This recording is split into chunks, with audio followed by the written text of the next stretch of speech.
ایک بجلی کے کھمبے پر ایک کاغذ چپا دیکھ کر میں قریب چلا گیا اور اس پر لکھی تحریر پڑھنے لگا۔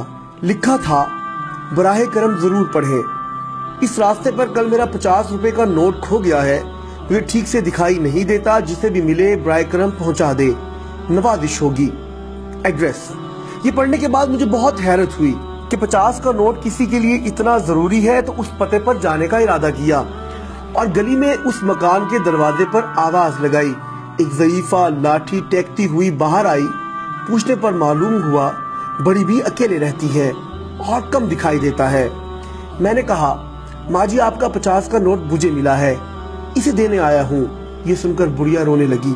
بیٹا، ابھی تک قریب 50 لوگ مجھے 50 کا نوٹ دے گئے ہیں، میں ان پڑھ ہوں، ٹھیک سے دکھائی بھی نہیں دیتا، پتہ نہیں کون میری اس حالت کو دیکھ کر میری مدد کرنے کے لیے لکھ کر چلا گیا۔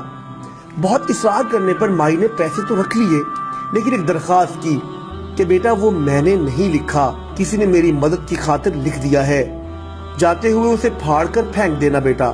میں نے ہاں کہہ کر ٹال تو دیا، لیکن میرے ضمیر نے مجھے سوچنے پر مجبور کر دیا کہ ان سبھی لوگوں سے بڑھیا نے وہ کاغذ پھاڑنے کے لیے کہا ہوگا، مگر کسی نے نہیں پھاڑا۔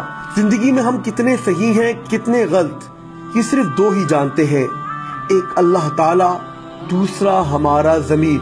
میرا دل اس شخص کے بارے میں سوچنے پر مجبور ہو گیا کہ وہ شخص کتنا مخلص ہوگا جس نے بڑھیا کی مدد کا یہ طریقہ ایجاد کیا۔